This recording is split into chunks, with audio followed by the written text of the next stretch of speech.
thought Mosley looked real good, as well as Trot. I thought both of those guys made some plays. But overall, the defense, they took over, and it was good to see. Trick, you've been around a long time.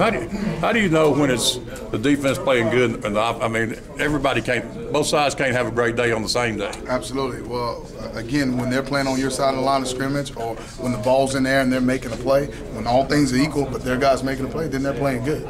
If you're making mistakes and they're jumping off sides, or if it's a guy missing a block and a guy's running scot-free, those are the things that you look at on tape. And there wasn't a lot of that. It was we kept it simple. We weren't trying to trick each other. This is probably the only place that I've been where you compete against each other without trying to trick one another. The defense don't throw blitz in that we hadn't seen all week or didn't first talk about. We don't put a trick play in and try to gadget them when they don't know it's coming.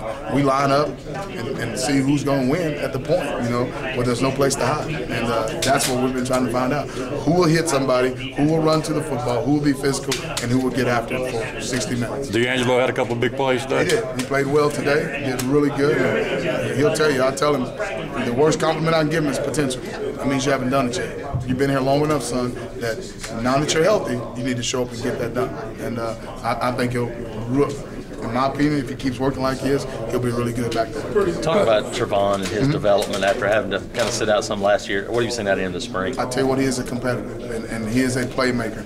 Like I said earlier, I kind of compared him to the guard from UConn, Kimber. I mean, they get the ball in his hands because he makes plays. We're going to do the same thing with Trevon. And the good thing is he's smart enough that we can move him around to a couple of different places. He played Wildcat, he played the 5, he played the 2, he even ran some 9 back there. So he's going to give us a chance to do some things. People will have to know where he's at because he'll hurt you if you don't. How much does it help having a guy like him and Emory, a couple of guys you can move around? Huge, because now you're not limited. The more you can move guys around, it's like hide and seek. If you hide in the same place every time, they're going to come find you. We got to be able to move you around some, right? And those guys give us that opportunity to do that. Do you watch the other guys, maybe the other guys more than Emory in the spring, having been out there and shown what he can do? No, I give other guys more reps than Emory. That's what I meant, yeah. But as far as when he's in a particular play, no, I trust Emory. There's 2 or 3 in that room that I know I can trust. Emory's one of them, and he's going to do everything right.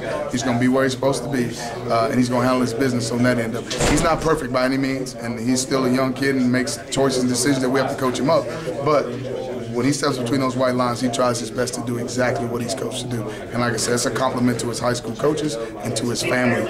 His father being an NFL player, and even his mother understanding the game.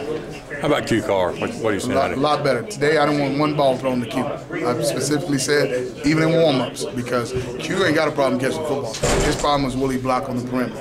And he had nothing but perimeter runs at him all day, and he did a phenomenal job. And I watched him because I wanted to see his attitude. If he would have hung his head or been a dirt kicker, he would have had to see me after practice. And to his credit, he blocked his tail off, and he didn't complain one time about not touching the football. And that's big to me.